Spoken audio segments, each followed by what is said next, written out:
আল্লাহ বললেন ওয়ালাকাদ যায়্যানাস সামাআদ দুনিয়া বিমাসাবিহা ওয়া জাআলনাহা রুজুমান লিশ-শায়াতিন।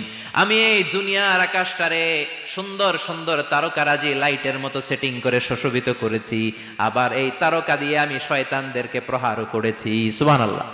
শয়তানদেরকে আল্লাহ তারা মেরে আঘাত করে। সুবহানাল্লাহ বলে। এরপরে এই সূরার প্রথম রুকুর শেষে আল্লাহ বললেন وَأَسِرُّوا قَوْلَكُمْ أَوْ اجْهَرُوا بِهِ إِنَّهُ عَلِيمٌ بِذَاتِ الصُّدُورِ أَلَا يَعْلَمُ مَنْ خَلَقَ وَهُوَ اللَّطِيفُ الْخَبِيرُ। আল্লাহ বললেন وَأَسِرُّوا قَوْلَكُمْ, তোমরা যদি গোপনে কথা বলো, আও ইজহারু বিহি, কিংবা স্পষ্ট করে বলো, সব শুনে কে? আপনি যেমনি বলেন শুনবে কে? বলেনই নাই, শুধু মনে মনে ভাবছেন, শুনবে কে? সুবহানাল্লাহ কইবেন না? সাত আকাশের উপরে, আরশের উপরে তার অবস্থান, সাত জমিনের নিচে কোনো গোপনতম প্রকোষ্ঠে, কোনো ছোট্ট বাক্সের ভেতরে যদি কোনো পিঁপড়া, পিপিলিকা নীরবে হেঁটে যায়, আল্লাহ বলে আমি ওই পিঁপড়ার হেঁটে চলার পায়ের আওয়াজটাও শুনতে পাই। এজন্য কেউ যেটা শোনে না, শুনে কে? এরপর আল্লাহ বললেন হুয়াল্লাযী জাআলা লাকুমুল আরদা যালুলান ফামশু ফি মানাকিবিহা ওয়া কুলু মির রিজকি ওয়া ইলাইহিন নুশুর। সুবহানাল্লাহ বলেন। আল্লাহ ডেকে বললেন গোলাম, তোমাদের জন্য জমিনটারে আমি বিছানা বানিয়েছি। আল্লাযী জাআলা লাকুমুল আরদা ফিরাশা, জমিনটারে বিছানা বানিয়েছে কে? এই বিছানার মতো সমতল জমিন দিয়ে তোমরা হেঁটে বেড়াও, চলে বেড়াও, হেলে দুলে পড়ার সুযোগ নাই, ঠিক কিনা? এই যে মাইথার দিয়ে আর আজকের যে ময়দান, এটা যদি বিছানার মতো সমান না হইতো বসতে পারতেন? কথা কন। এই ময়দানের প্যান্ডেলের এদিক দিয়ে উঁচা, এদিক দিয়ে গর্ত, এদিক দিয়ে নিচা, এদিক দিয়ে খাড়া, কেমন হইতো? কথা কন। কেউ আমারে দেখতো, কেউ দেখতো না, কেউ দাঁড়াইয়া, কেউ বৈশা, আছে না নাই? কিন্তু জমিনটারে সমতল বানালো কে? আপনি যদি বিমান থেকে যদি আপনি দেখেন, বিমানের গ্লাস দিয়ে, জানলা দিয়ে যদি আপনি নিচের দিকে তাকান, আপনি দেখবেন মনে হবে পুরো জমিনটাকে আল্লাহ সবুজ কার্পেট দিয়ে কার্পেটিং করে রেখেছে। এই সৌন্দর্য দিয়েছে কে? আবার রব্বুল আলামিন বলেন জমিনটারে সমান দেখে, কার্পেটিং দেখে মনে করো না তোমরা বেঁচে গিয়েছো। আমার দেয়া বিধান আমার জমিনে যদি কায়েম করতে না পারো, এই কার্পেটিং করা জমিনের ভেতরে আযাব আছে না নাই? এই পুরো জমিনের ভেতরে আছে আগুন আর আগুন। আগ্নেয়গিরির অগ্নুৎপাত জ্বালামুখে বিস্ফোরণ করে দিয়ে গোটা বিশ্বটারে মুহূর্তে মেসাকার করে দিতে পারে কে? এজন্য আল্লাহ ডেকে বললেন গোলাম, আমিনতুম মান ফিস সামাই আন ইয়াখসিফা বিকুমুল আরদা ফাইযা হিয়া তামুর। তোমরা কি ভেবেছো নাকি বেঁচে যাবা? আমি চাইলেই পুরো জমিনটারে কাঁপিয়ে দিতে পারি। আইয়াখসিফা বিকুমুল আরদ, খাসাফ মানে ল্যান্ডস্লাইড। খাসাফ মানে কি? ল্যান্ডস্লাইড, ভূমিধস, ভূকম্পন, আর্থকোয়েক, আছে না নাই? বাংলাদেশে তো ভূমিকম্প হয় না, না? টের পাইছেন? মাঝে মাঝে মাঝরাতে হয় না? 3টার দিকে নিজেই দৌড় দিব না বাচ্চারা লইয়া দৌড় দিব, লুঙ্গি পইরা দৌড় দিব না লুঙ্গি ছাড়া দৌড়াম? কথা কম। এই ভূমিকম্প আছে না নাই? আল্লাহ বলে মনে করো না জমিনটা সমতল, কার্পেটিং করে দিয়েছি, এই কার্পেটিং এর ভিতরেও আগুনের দলা আছে না নাই? আবার আল্লাহ বললেন আমিনতুম মান ফিস সামাই আন ইউরসিলা আলাইকুম হাসিবা। নিচে যেমনি কার্পেটিং করা জমিনের ভেতরে অগ্নুৎপাত রেখে দিয়েছি, মাথার উপর থেকে আযাব দেওয়ার সুযোগ আছে না নাই? চাইলে আল্লাহ অগ্নি বৃষ্টি দিতে পারে, আগুন বৃষ্টি দিতে পারে, ঠান্ডার বজ্রপাত দিতে পারে। উল্কা চিনেন? মহাশূন্যে বিশাল পাথরের খণ্ড ঘর্ষণ খেয়ে পৃথিবীর ভেতরে ঢুকে যায়। এই পৃথিবীতে সবচেয়ে বড় উল্কাপিণ্ড পড়েছে সাউথ আফ্রিকাতে। সাউথ আফ্রিকার একটা সিটি আছে হোবা সিটি। এই হোবা শহরে 60 মেট্রিক টন ওজনের একটা উল্কা পড়েছিল, যেখানে পড়েছে পুরো জায়গাটা বিশাল খাদ হয়ে গিয়েছে। এরকম একটা উল্কা যদি এখানে পড়ে আজকে, বাঁচার উপায় আছে? যে বিল্ডিং এ আমরা থাকি, রাত্রে বেলায় ঘুমাই আর ধুম্মা চলে ধুম দেখি রাতে, ওই বিল্ডিং এ যদি একটা পড়ে, কথা কন, ডান্স ক্লাব গুলার উপর যদি পড়ে, পতিতালয় যেগুলা আছে ওগুলা যদি পড়ে, যেই হোটেল গুলার মধ্যে আকাম কুকাম হয় ওইটার উপর যদি পড়ে, নাকি আল্লাহর এখন দেয়ার ক্ষমতা নাই? কথা কন। তার মানে বেঁচে গেছো, পার পেয়ে গেছো মনে করো না, নিচ দিয়েও আযাব আছে, উপর দিয়েও আযাব আছে। চিল্লায় বলেন ঠিক কিনা? এজন্য ভয় পেতে হবে একজন সত্তাকে, তিনি কে? সব ক্ষমতার মালিক কে? এরপর আল্লাহ বললেন আওয়ালাম يروا إلى الطير فوقهم صافات ويقبضن ما يمسكهن إلا الرحمن ইন্নাহু বিকুল্লি শাইইন বাসীর। সুবহানাল্লাহ বলেন। আল্লাহ বলেন তোরা নাস্তিক হস কেমন করে? মানুষ নাস্তিক হয় কেমন করে? মানুষ কি মুক্ত বিহঙ্গের দিকে নজর করে তাকায় না? আকাশে মুক্ত বিহঙ্গ নাই? বিহঙ্গ বুঝছেন তো? পাখি। পাখির কথা কোরআনে বললো কে? সুবহানাল্লাহ কইবেন না? ওয়া আরসালা আলাইহিম তায়রান আবাবিল, আবার কাবা ভাঙতে এলে পাঠাওয়া বাবিল, দাও খোদা দাও আমায় আবার উমর দরজ দিল, দাও খোদা দাও আমায় আবার উমর দরজ দিল। সুবহানাল্লাহ পড়েন। এই যে আল্লাহ বললেন ওয়া আরসালা আলাইহিম, তারপর তায়রান আবাবিল, তায়ের মানে পাখি, তায়ের মানে কি? আবার জান্নাতে যারা যাবে তাদেরকে পাখির ভুনা গোশত খাওয়াবে কে? জান্নাতে যাওয়ার সাথে সাথে প্রথমে আল্লাহ আপনাদেরকে মেহমানদারি করবে মাছের কলিজা দিয়ে। খাইবেন? মাছের কলিজার কথা শুনে জিহ্বায় পানি আসছে নাকি? আউয়ালু তুআমিন ইয়াকুলুহু আহলুল জান্নাতি ফাজিয়াদাতু কাবিদিল হুত। প্রথমে মাছের কলিজা, এরপরে পাখির ভুনা গোশত। তার মানে পাখির কথা কোরআনে আছে না নাই? আবার সাইয়েদনা সুলাইমান আলাইহিস সালামের একটা পাখি ছিল, এটার নাম কি ছিল? হুদহুদ পাখি।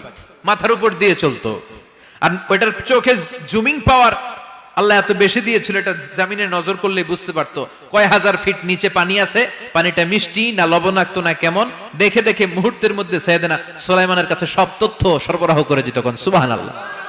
এজন্য আল্লাহ বললেন নাস্তিকগুলো কি পাখির দিকে তাকায় না? এই পাখির দিকে তাকালে পাখির রব আল্লাহরে খুঁজে পাওয়া যায়। পাখির দিকে তাকালে, মুক্ত বিহঙ্গের দিকে তাকালে কেমন করে পাখিগুলো উড়ে যায়। এই পাখিগুলো আকাশে ধরে রাখে কে? মা ইউমসিকুহুন্না ইল্লার রহমান। ওই রহমান ছাড়া কেউ পাখিগুলোরে শূন্যে ধরে রাখতে পারে না। কত শত আয়াতে যে আল্লাহ পাখির কথা বলেছেন হিসাব নাই। কত ধরনের পাখি যে আল্লাহ বানিয়েছেন কোনো হিসাব নাই। আপনারা ঘরে জিওগ্রাফিক্যাল চ্যানেলগুলো দেখেন? হ্যাঁ না জি বাংলা দেখেন? স্টার জলসা, কিরণমালা, কি দেখেন? জিওগ্রাফিক্যাল চ্যানেল দেখবেন। ওখানে দেখবেন একটা পাখি আল্লাহ তৈরি করেছে, পৃথিবীর সবচেয়ে ছোট পাখি, নাম হলো হামিং বার্ড। কি নাম? The smallest bird ever in the world. সবচেয়ে ছোট। এটা প্রাপ্তবয়স্কে 3 থেকে 5 ইঞ্চি লম্বা হয়। এটার পূর্ণ যৌবন এটা লম্বা কতদূর? 3 থেকে 5 ইঞ্চি। এটা প্রতি সেকেন্ডে ডানা ঝাপটাতে পারে 80 বার। কয়বার? আমাদের ডানা আছে না 2টা? আপনি আপনার ডানা 1 সেকেন্ডে কয়বার ঝাপটাতে পারবেন? হ্যাঁ, আমি ঝাপটাইলাম, কয়টা হয়েছে 1 সেকেন্ডে? হ্যাঁ, 3টা 4টা ঝাপটা দিতেই আমার সেকেন্ড শেষ। কিন্তু এই পাখিটা প্রতি সেকেন্ডে তার 2 পাখা ঝাপটায় কয়বার? পৃথিবীর সব পাখি সামনে ওড়ে, তো এই পাখি সামনে যেমনি ওড়ে, এট দ্য সেম টাইম এই পাখি পিছনের দিকে উঠতে পারে। সুবহানাল্লাহ। বাড়িতে যাই বললেন। ইউরোপের আল্পস পর্বতমালায় গুগল করবেন যে আজকে গুগলে লিখবেন যে আলপিন সুইফট একটা পাখি আছে। এই পাখিটা একবার যখন শূন্যে উড়াল দেয়, উড়ন্ত অবস্থায় এটা আকাশে 6 মাস থাকতে পারে। আকাশের মেঘের আপ থেকে পানি খায়, শূন্যে ভেসে বেড়ানো পোকামাকড় ধরে খেয়ে বেঁচে থাকে। 6 মাস পরে একবার জমিনে ল্যান্ড করে, নামে কয়েকদিন থেকে আবার উড়াল মারে, আবার উড়াল মারলে আবার 6 মাস। আলপিন সুইফট। আরেকটা পাখি আছে, অদ্ভুত পাখি, নাম হোমা বার্ড। এই হোমা বার্ড উড়ন্ত অবস্থায় ডিম পেড়ে দেয়, আর ওই ডিমটা জমিনে পড়ার আগেই মাঝখানে ডিম ফেটে বাচ্চা বেরোয়, বাচ্চা উঠতে শুরু করে দেয়। এই পাখিগুলোর কথা কোরআনে আছে না নাই? এজন্য আল্লাহ বললেন আওয়ালাম ইয়ারাউ ইলাত তায়রি ফাওকাহুম সাফাতিন ওয়া ইয়াকবিদনা মা ইউমসিকুহুন্না ইল্লার রাহমান ইন্নাহু বিকুল্লি শাইইন বাসীর। আল্লাহ বললেন নাস্তিকগুলো কি পাখির দিকে নজর করে তাকায় না? পাখির দিকে নজর করে যদি তাকায় তখন পাখির রব আল্লাহরে খুঁজে পাবে। চিল্লায় বলেন ঠিক কিনা? পাখিকে আরবিতে বললে তয়ের। সবাই বলেন পাখির আরবি কি? বিমানের আরবিও তয়ের। পাখি আরবি যা, বিমান আরবিও। এই পাখি নিয়ে গবেষণা করে বিমান বানাইছে। সুবহানাল্লাহ কইবেন না? আমরা বানাই নাই, আমরা তো খোঁচাখুচিতে ব্যস্ত, আমরা আছি ফতুয়া নিয়ে ব্যস্ত। তুই 20 কারণে কাফের, তোর চাচা 90 কারণে কাফের, তোর চাচা মরলে যেই জায়গায় কবর দেয়া হবে ওই কবরের মাটির উপরে যে ঘাস উঠবে ওই ঘাস যে গরু খাবে ওই গরুর দুধ যে খাবে ও কাফের। আছে না নাই? খালি কাফের ফতুয়া দেয় ব্যস্ত। আমরা ফতুয়া নিয়ে রইলাম আর ওরা সব আবিষ্কার করে ফেললো। উইলবার রাইট আর অরভিল রাইট, এই দুই ভাই 1903 সালে এই বিমান আবিষ্কার করেছে এই আয়াতের উপর গবেষণা করে। আওয়ালাম ইয়ারা ইলা তয়র, ওরা কি পাখি নিয়ে ভাবে না? আমাদের তো ভাবার সময় নাই, আমরা আছি মদ নিয়ে আর নারী নিয়ে আর জুয়াবাজি নিয়ে। চিল্লায় বলেন ঠিক কিনা? এমন অনেক মন্ত্রীদের হোটেল আছে যেখানে পতিতালয়ের আড্ডাখানা। চিল্লায় বলো ঠিক কিনা? মুসলমান রাজ মদ আর নারী নিয়ে ব্যস্ত, আর ইহুদি খ্রিস্টানরা আমাদের সব ঐতিহ্যকে ধারণ করেছে। উইলবার রাইট অরভিল রাইট গবেষণা শুরু করে দিল। পাহাড়ে শুয়ে শুয়ে দুই ভাই খালি পাখির ছবি আঁকে, কেমনে পাখিগুলো ডানা ঝাপটা মেরে ওঠে, কেমনে নামে। গবেষণা করতে করতে করতে প্লেন বানায় ফেললো 1903 সালে। আজ থেকে 100 বছর আগের স্টোরি শোনাচ্ছি আপনাদের। তখনকার বিমান এখনকার বিমানের মতো ছিল না। আপনি দেখবেন যে শুরুতে বিমান কেমন ছিল। শুরুতে ভাঙ্গাচুরা দুইটা পাখা নিয়ে একটু উড়ে আবার ধপাস করে পড়ে, কিন্তু আশা হারায় নাই, আবার উড়ে ধপাস করে পড়ে। আমেরিকাতে সুবিধা করতে পারেনি। ফ্রান্সের এক কিং তাদেরকে ডোনেট করেছে বিপুল অঙ্কের টাকা দিয়ে। তারা প্রথম ফ্রান্সের একটা শহর থেকে আরেকটা শহরে পৃথিবীর প্রথম প্যাসেঞ্জার প্লেন নিরাপদে ল্যান্ড করেছে। মানুষের উড়ার স্বপ্ন সফল হতে শুরু করলো। এখন বিভিন্ন ধরনের বিমান একটার পর একটা শুরু হয়েছে। এই পৃথিবীর সবচাইতে দ্রুতগামী যে বিমানটা আগে ছিল নাম ছিল কনকর্ড, যাত্রীবাহী বিমান। এটার পরে এখন একটা বাইরে হইছে বোম সুপারসনিক। কি নাম? Bomb supersonic. এত স্পিডে চলে, এই মাত্র দেখলেন এদিকে, এরপর দেখবেন নাই ওইদিকে। সুবহানাল্লাহ পড়ে। কি বিশাল বিশাল ডবল ডেকার গুলো নিয়ে শূন্যে উড়াল দেয়। A3 এয়ার বোয়িং A380 বর্তমান পৃথিবীতে সবচেয়ে বড় প্যাসেঞ্জার বিমান। কার্গো বিমান তো এগুলোর 7-8 ডবল বড় হয়। I am talking about the passenger plane A380। 525 জন যাত্রী নিয়ে এটা শূন্যে উড়াল দেয়। 525 জন যাত্রী, কেবিন ক্রু, পাইলট, বিমানের ওজন, খাবার দাবারের ওজন, ফুয়েলের ওজন, 525 জনের লাগেজ টাগেজের ওজন, এই সব নিয়ে শূন্যে উড়াল দেয়। সুবহানাল্লাহ কইবেন না? এই বিমান আবিষ্কারের আগ পর্যন্ত গোটা বিশ্বব্যাপী সব দেশে দেশে ছিল সেনাবাহিনী আর নৌবাহিনী। বিমান আবিষ্কার হওয়ার সাথে সাথেই শুরু হয়ে গেল বিমান বাহিনী, এয়ারফোর্স, মিলিটারি। এখন বোম সুপারসনিক বানায়, এখন ড্রোন হামলা করে, এখন মিসাইল হামলা করে, এখন স্যাটেলাইট পাঠায়। আমরাও পাঠাইছি। কি নাম? Bangabandhu satellite. We launching the Bangabandhu satellite channel last year. আমরা বঙ্গবন্ধু স্যাটেলাইটও পাঠাইছি উপরে। সবকিছু পাখির উপর গবেষণা করে হয়েছে। চিৎকার করে বলেন ঠিক কি না? এজন্য আল্লাহ ডেকে বললেন, গোলাম ওরা কি পাখির দিকে তাকায় না? পাখির দিকে যদি নজর করে একটিবার তাকাতো, নাস্তিক আর নাস্তিক থাকতে পারতো না। এজন্য নাস্তিকদের জন্য সূরার ভেতরে ডোজ আছে, আই ওপেনার আছে। সর্বশেষ আল্লাহ একটা প্রশ্ন দিয়ে এই সূরাটা শেষ করলেন। প্রশ্নটা শুনবেন? শুনবেন সবাই?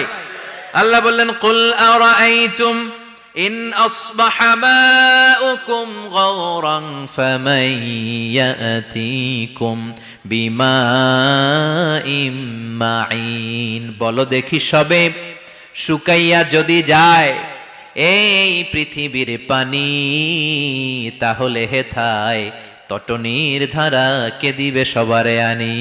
কে দিবে আনি?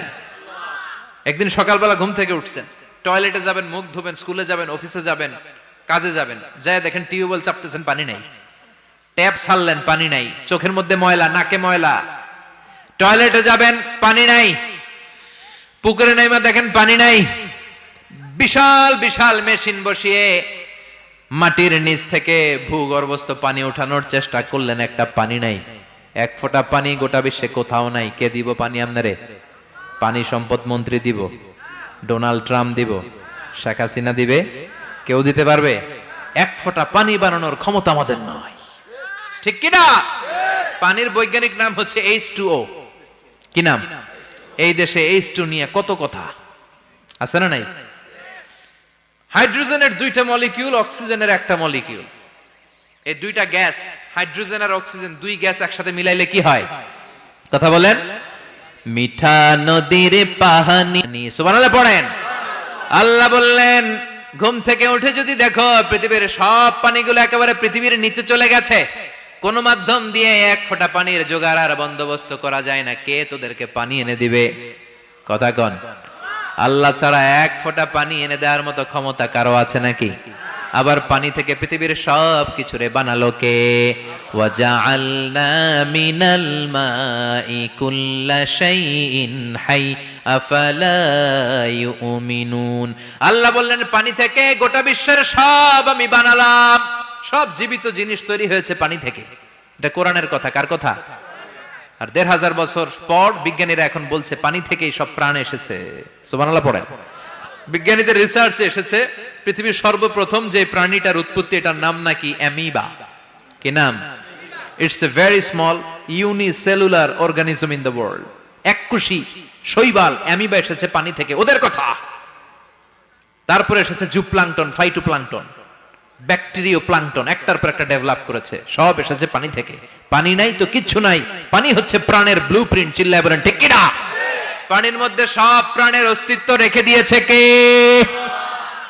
আবার ফলের মধ্যে আল্লাহ পানি দিয়ে বললেন আন্না সাবাবনাল মাআ সাব্বা। যেখানে যতটুকু পানির দরকার, রসের দরকার, সব রস দিল কে? ক্ষীরার ভিতরে পানি আছে না নাই? কলার ভিতরে, আপেলের ভিতরে, তরমুজ, তরমুজ তো পুরাই পানি। কথা কন। ডাবের ভিতরে কে দিল? নাকি আমনে বানাইছেন? কেউ বানাতে পারে? এই পানিগুলো দিল কে?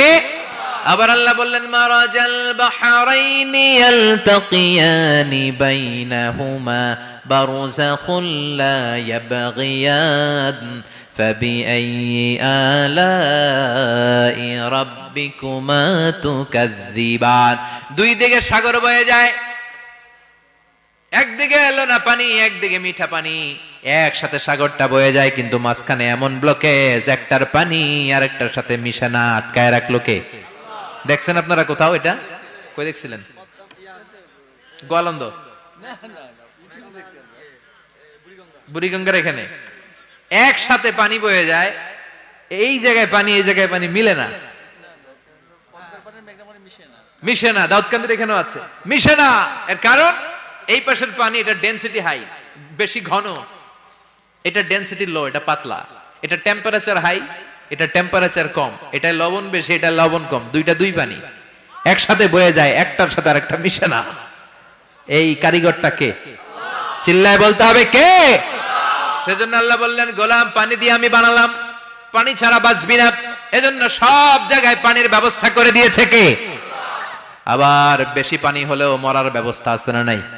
সাইয়েদনা নূহ আলাইহিস সালামের কওমকে বন্যা দিয়ে ধ্বংস করেছে কে? এজন্য পানি চাইবো কার কাছে? কথা কন। আল্লাহ মেঘ দে পানি দে ছায়া দে রে তুই, আল্লাহ মেঘ দে। সবাই পড়েন না? আল্লাহ মেঘ দে পানি দে ছায়া দে রে তুই, আল্লাহ মেঘ দে। দেয়ার মালিক একজন, তিনি কে?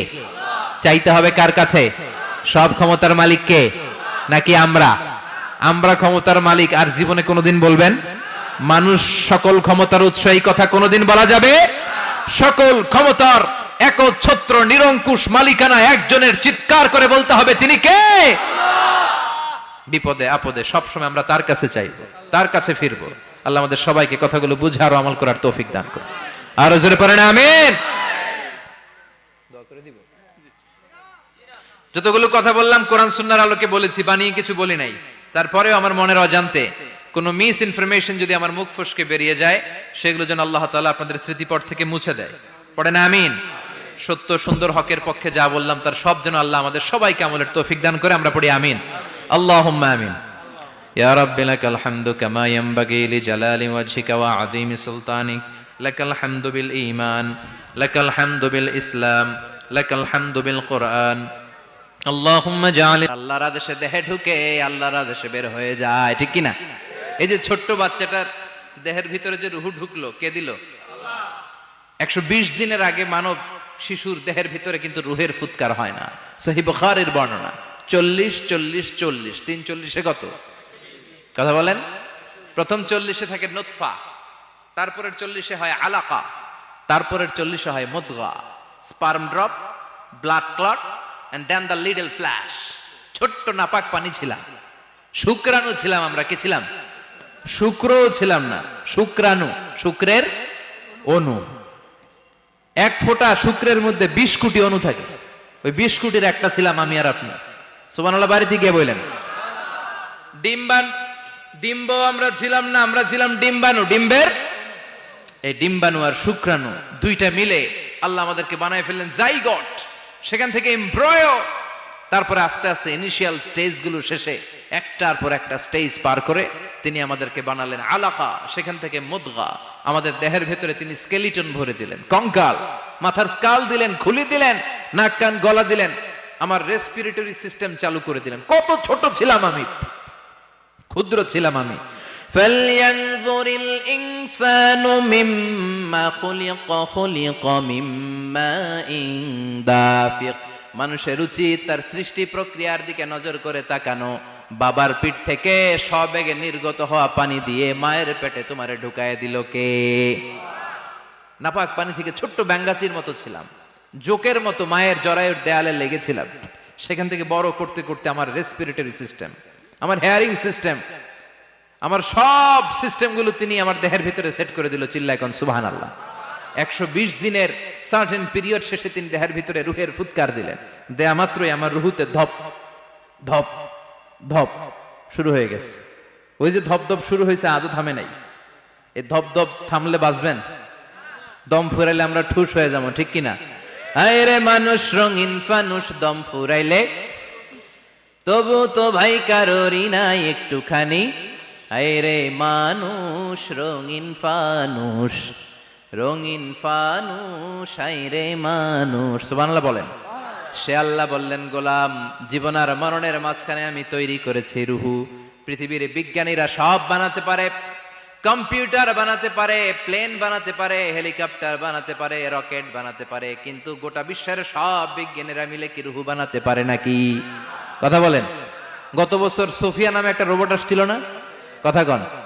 ওটা মাথা উঁচু করে নিচু করে কথা বলতে চায়, মানুষের মতো হতে চায়। আসলে কি মানুষ? ওটার মধ্যে কি রুহু আছে? রুহু বানাইতে পারবে কেউ? এই রুহু নিয়ে যে কত গবেষণা, মুমূর্ষ রোগীদের উপর গবেষণা চালিয়েছে অনেক। বুলেট প্রুফ গ্লাসের ভিতরে মুমূর্ষ রোগীকে রেখে রেখে তারা চেক করতে চেয়েছে আমেরিকান বিজ্ঞানীরা যে রুহু কোন দিক দিয়ে বেরোয়। তারা ওজন করে দেখে, মানুষ মরে গেলে কোন লাশের ওজন বেড়ে যায়, কোন লাশের ওজন কমে যায়। যেটাতে কমে গেছে 2-1 কেজি কমে যায়, তার অবাক। কিরা আগে ছিল 80 কেজি, এখন হচ্ছে 78 কেজি, তার মানে 2 কেজি না, এটাই রুহু। এটাই কি? এটা হচ্ছে গবেষণার ধাপ। অনেকগুলো মডিউল তারা আনে, অনেক মুমূর্ষ রোগীকে গ্লাস ফিটিং করা, ইন্টেন্সিভ কেয়ারে রেখে তারা অবজার্ভ করে, আর অক্সিজেন মাস্ক খুলে দিয়ে তারা দেখে যে লোকটা ছটফট করে কিভাবে মরে। মরার আগে ওজন মাপ ছিল 80 কেজি, মরে গেছে পরে আবার ওজন দিয়ে দেখে 78 কেজি। কমছে কয় কেজি? বিজ্ঞানে কয় পাইছি। সবাই কয় কি পাইছো? কয় রুহু। কই পাইলেন? কয় আগে 80 এখন 78, 2 কেজি।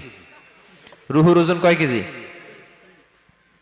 তো বিজ্ঞানীদের সিস্টেম হচ্ছে যে কোনো একটা বিষয়ের উপর গবেষণা চালালে তারা পূর্ণাঙ্গ ডিসিশনে পৌঁছতে পারে না। They couldn't jump to the final conclusion just on one module, based on one module. They can't do ইট।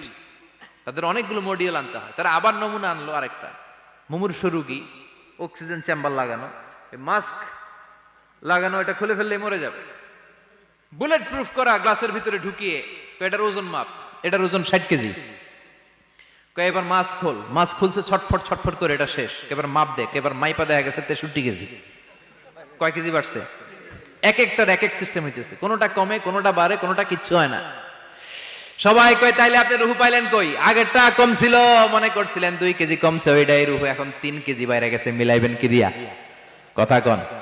আল্লাহ ডেকে বলে, গোলাম, কিয়ামত পর্যন্ত একটার পর একটা মুমূর্ষ রোগীকে বুলেট প্রুফ গ্লাসের ভেতরে ঢুকাতে পারবি, গবেষণা করতে পারবি, মাগার রুহু খুঁজে পাবি না। চিল্লায় বলেন ঠিক কি না? কারণ এই রুহুর মালিক কে? সে আল্লাহ বললেন, আল্লাযী খালাকাল মাউতা ওয়াল হায়াতা লিয়াবলুয়াকুম আইয়ুকুম আহসানু আমালা। জীবন আর মৃত্যু বানালাম তোমাদেরকে পরীক্ষা করার জন্য। পরীক্ষা আছে না নাই? গোটা দুনিয়াটাই পরীক্ষা। আল্লাহ যারে পছন্দ করে বেশি তার পরীক্ষাও। আসাদুন নাসি বালাআন আল আম্বিয়া। এই পৃথিবীতে আল্লাহ সবচেয়ে বেশি বালা মুসিবত দিয়ে পরীক্ষা করেছেন নবীদের। কারণ নবীরা আল্লাহর কাছে কম প্রিয় না বেশি প্রিয়? যেহেতু প্রিয় বেশি, পরীক্ষাও। এজন্য মুমিনের উপর যদি পরীক্ষা আসে, মুমিনের উপর যদি অত্যাচার আসে, মুমিনের উপর যদি ধৈর্যের পরীক্ষা আসে, জেল জরিমানা আসে, মুমিন ওইটারে ভয় পায় না। মুমিন ভয় পায় একজনকে, চিল্লায় বলেন তিনি কে? কারণ আল্লাহর ঘোষণা ওয়ালা তাহিনু ওয়ালা তাহজানু, ঘোষণাটা কার? ভয় নাই, তোদের চিন্তা নাই। আনতুমুল আ'লাউনা ইন কুনতুম মুমিনিন, তোমরাই বিজয়ী হবা যদি মুমিন হও, যদি মুমিন হও। এজন্য ধৈর্যের পরীক্ষা দিতে হবে, আল্লাহর উপর তাওয়াক্কুল করতে হবে, অত্যাচার আর জুলুম আল্লাহর নামে সহ্য করে যেতে হবে। চিল্লায় বলেন ঠিক কিনা? কারণ মুসলিমের সাথে আল্লাহ থাকে। মুসলিমের বদদুয়াকে বিশ্বনবী ভয় করতে বলেছেন, কারণ মুসলিমের বদদুয়ার মাঝে আর আল্লাহর মাঝে পর্দা থাকে। যারা দুনিয়ার বুকে জুলুম করে তাদেরকে ক্ষমতার মসনদ থেকে নামিয়ে দেয় কে? আর যারা মজলুম হয়, যাদের রক্ত দিয়ে জমিন ভেজে, তাদেরকে জমিনের ক্ষমতা দিয়ে দেয় কে? আর যারা রক্ত ঝরায়, ইতিহাস বলে তারা শেষ পর্যন্ত প্রাণ আর জান নিয়ে পালাবার জায়গাটা পায় না। চিল্লায় বলেন ঠিক কিনা?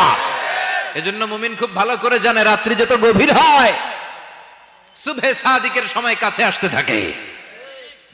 গর্ভবতী নারীর পেটের জ্বালা যন্ত্রণা, ব্যথার পেইন যত বাড়ে, নতুন মেহমান আগমনের সময় কাছে আসতে থাকে। তেমনি ইসলামের পক্ষের শক্তির উপর যদি অত্যাচার, অনাচার, স্টিম রোলার বেড়ে যায়, এটা প্রমাণ করে ইসলামের বিজয়ের সময় কাছে আসতে শুরু করেছে। চিল্লায় বলো ঠিক কিনা?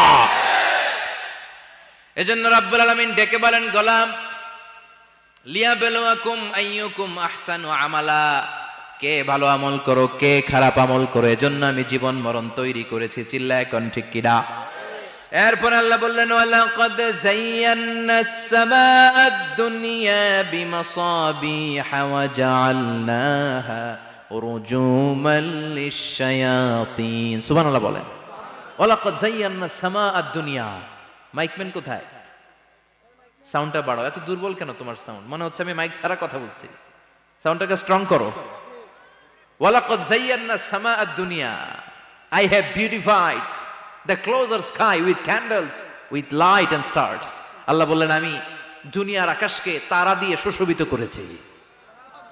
আকাশে তারা আছে না নাই? এগুলো এমনি এমনি হয়েছে না? তৈরি করছে কে? বিশ্বাস হয়? কোনো সন্দেহ আছে? এখন তো লাইটিং ফাইটিং এর যুগে তারার যে কি সৌন্দর্য আমরা বুঝি না। আমরা যখন ছোটবেলা গ্রামে যেতাম, রাতের বেলা তারার মেলা, কি সুন্দর, একটার চেয়ে একটা সুন্দর। শুকতারা, ধ্রুব তারা, সপ্তর্ষিমণ্ডল, 7টা তারার একটা চেইন আছে, চেনেন এগুলো? কি সুন্দর তারা! এগুলো তৈরি করে রেখেছে কে? প্রথম আকাশের মহাশূন্যকে আল্লাহ এই তারকা দিয়ে বিউটিফাই করেছেন। ইটস এ ক্যান্ডেল, আল্লাহ সাজিয়ে রেখেছেন। আমরা খালি চোখে যেটা দেখি, এটা কিন্তু আকাশ না, এটা প্রথম আকাশ নয়। প্রথম আকাশ যে কত দূরে আমেরিকার নাসার বিজ্ঞানীরাও জানে না। খালি চোখে আমরা যা দেখি, এটা প্রথম আকাশের মহাশূন্য। এর অনেক অনেক অনেক উপরে প্রথম আকাশ। এরপরে দ্বিতীয় আকাশের মহাশূন্যের স্তর শুরু, এরপরে দ্বিতীয় আকাশ, তারপরে তৃতীয় আকাশের মহাশূন্যের স্তর শুরু, তারপরে তৃতীয় আকাশ। একটার চেয়ে আরেকটা বড়। প্রথম আকাশের চেয়ে দ্বিতীয় আকাশ কত বড় বলি, আপনার হাতের আংটিটা যদি সাহারা মরুভূমিতে আপনি ছুঁড়ে ফেলে দেন, পুরো মরুভূমির তুলনায় আংটি যত ছোট, আল্লাহর দ্বিতীয় আসমানের তুলনায় আল্লাহর প্রথম আসমানটা ঠিক তত ছোট। একটার চেয়ে একটা বড়, একটার চেয়ে একটা বড়। সূর্য দেখে আমরা অবাক হয়ে যাই, 9,30,00,000 মাইল দূরে। এই পৃথিবীর চেয়ে 13 লক্ষ গুণ বড়। এটার সানশাইন, আলো আসতে পৃথিবীতে 8 মিনিট 18 সেকেন্ড লেগে যায়। আমরা মনে করছি সূর্যই বড়। আমরা বসে আছি মাইথার দিয়াতে, তাই না? এই জায়গাটার নাম কি? মাইথার দিয়া। কি খালি এতটুকু প্যান্ডেলের সমান? কত বড় মাইথার দিয়া! এই পুরো মাইথার দিয়া কোন থানায় পড়ছে? দাউদকান্দি। দাউদকান্দি হচ্ছে কুমিল্লার 16টা থানার একটা, ঠিক কিনা? 16 থানা মিলে কুমিল্লার একটা জেলা। এরকম কয়টা জেলা আছে? 64 জেলা। এই 64 জেলা মিলে আমাদের সুজলা সুফলা শস্য শ্যামলা ডিজিটাল বাংলাদেশ। কথা কন। আর বাংলাদেশ হচ্ছে পৃথিবীর সবচাইতে বড় দেশ। হ্যাঁ, 64 জেলা, এরপরে ছোট। যাদের অ্যাটলাস ম্যাপ নিয়ে যাদের ধারণা আছে, তারা দেখবেন বাংলাদেশ এই শব্দটা লেখার জায়গাও আমরা পাই না। মানচিত্রে বাংলাদেশ শব্দটা লেখার জায়গা পায় না। বিআরএ উঠে যায় ইন্ডিয়ার উপর, আর ডিএসএচ উঠে যায় আবার ইন্ডিয়ার উপর। মাঝখানের 2টা অক্ষর বাংলাদেশের উপরে পড়ে। চিল্লায় বলেন ঠিক কিনা? কত ছোট দেশ, পাশের ইন্ডিয়া 20-25 গুণ বড়, ইউরোপ আমেরিকার অনেক দেশ আছে, আমেরিকায় বাংলাদেশের চেয়ে শতগুণ বড়, কানাডা কয়েকশো গুণ বড়, রাশিয়া কয়েকশো গুণ বড়, এরকম প্রায় 200 দেশ নিয়ে পৃথিবীর স্থলভাগ, আর 70% হচ্ছে শুধু পানি। এই সব মিলে আমাদের এই পৃথিবী। আর এত বড় পৃথিবীর চেয়েও নাকি সূর্য 13 লক্ষ গুণ বড়। তার মানে সূর্যই বড় না, সূর্যের চেয়ে অনেক বড় তারা আছে। সূর্যের পরে পৃথিবীর সবচেয়ে কাছের যে তারা বা স্টার, ওটার নাম হচ্ছে প্রক্সিমা সেন্ট্রাই। নাম কি? প্রক্সিমা সেন্ট্রাই। এরপরে আলফা সেন্ট্রাই এ, আলফা সেন্ট্রাই বি, ইটা ক্যারিনা, ব্যাটেলজিউস, এরকম একটার পর একটা তারা। যেই সূর্য পৃথিবীর চেয়ে 13 লক্ষ গুণ বড়, ব্যাটেলজিউস নামে একটা তারা আছে, ওটা সূর্যের চেয়ে 33 কোটি গুণ বড়। তার মানে কি ব্যাটেলজিউসই সবচেয়ে বড় না, ছোট্ট একটা তারা। এই ব্যাটেলজিউসকে খেয়ে ফেলাইতে পারে এরকম 1000 কোটি গুণ বড় সাইজের তারা আছে না নাই? এরকম কয়েক বিলিয়ন তারা নিয়ে আমাদের গ্যালাক্সি গঠিত। আমাদের গ্যালাক্সি, এটার নাম মিল্কি ওয়ে। এটার নাম কি? আমাদের গ্যালাক্সি। এই গ্যালাক্সিতে আমাদের অবস্থান। এরকম কত হাজার কোটি গ্যালাক্সি আছে আমেরিকার নাসার বিজ্ঞানীরাও জানে না। আমাদের গ্যালাক্সির সবচেয়ে কাছের যে গ্যালাক্সি, ওই গ্যালাক্সিটার নাম হচ্ছে অ্যান্ড্রোমেডা। কি নাম? অ্যান্ড্রোমেডা। আমাদের গ্যালাক্সি থেকে কেউ যদি কাছের গ্যালাক্সি অ্যান্ড্রোমেডাতে যেতে চায়, তার 2.5 মিলিয়ন লাইট ইয়ার্স সময় লেগে যাবে। কথাটা কঠিন হয়ে গেছে, আমি ভেঙে বলি, তারপরে সুবহানাল্লাহ কইেন। আমাদের গ্যালাক্সির নাম মিল্কি ওয়ে। মিল্কি ওয়ে থেকে যদি কেউ অ্যান্ড্রোমেডাতে যেতে যায়, কত সময় লাগবে? 2.5 million light year. Light year মানে আলোকবর্ষ। আলোর গতিতে যদি ছোটা যায়, 2.5 মিলিয়ন মানে হচ্ছে প্রায় 25 লক্ষ। তাহলে পৃথিবীতে সবচেয়ে দ্রুতগামী যে বিষয়টা আবিষ্কৃত হয়েছে সেটা হচ্ছে আলো। এই যে লাইট মারলে যে ছোটে, এই লাইট প্রতি সেকেন্ডে 1,86,000 মাইল বেগে ছুটতে পারে। 1 মিনিটে না, 1 ঘন্টা না, 1 মিনিটে না, 1 সেকেন্ডে আলো চলে যায় কয় mile? 1,86,000। Could you imagine that? আপনি কল্পনা করতে পারেন? হয়তো মাথা নাড়াইতেছেন। এটা কি কল্পনা করা যাবে? আমার তো তার ছিঁড়ে যাচ্ছে। 1 সেকেন্ডে নাকি আলো ছুটে 1,86,000 মাইল বেগে। 1 সেকেন্ড শব্দ কইতে তো 2 সেকেন্ড লাগে। কথা কোন? এর মধ্যে আলো চলে গেছে 1,86,000 মাইল। তো কোন রকেট যদি আপনি পান, যে রকেট দিয়ে সেকেন্ডে 1,86,000 মাইল বেগে রকেটটা ছুটবে প্রতি সেকেন্ডে, খেয়াল করেন, ঘন্টায় না, মিনিটে না, কিসে? সেকেন্ডে। যে রকেটটা সেকেন্ডে 1,86,000 মাইল বেগে ছুটবে, ওই রকেটটা দিয়ে আমাদের গ্যালাক্সি থেকে আমাদের পাশের গ্যালাক্সি অ্যান্ড্রোমেডাতে পৌঁছতে আপনার 25 লক্ষ বছর লেগে যাবে। সুবহানাল্লাহ বাড়িতে গিয়ে বললেন। এরকম বিশাল বিশাল তারা দিয়ে আমাদের আকাশটারে বিউটিফাই করেছে কে? এজন্য বলে আল্লাহ তাআলা বিশাল এক চিৎকার মেরে সাইয়েদনা জিবরাইলের মাধ্যমে পুরো জমিনটারে শেষ করে দিলেন। ফাজআলনা আলিয়াহা সাফিলাহা ওয়া আমতারনা আলাইহিম হিজারাতাম মিন সিজিল। তাদের অপকর্মের কারণে জর্ডানের ওই এলাকাটাকে আল্লাহ বললেন, জিবরাইল এলাকাটারে হাতে তুলে নে, আকাশের উপরে তুলে পুরো এলাকা সহ মানুষ সহ জমিনের মধ্যে গেড়ে দে। জমিনের নিচের মাটি উপরে নিয়ে গেল কে?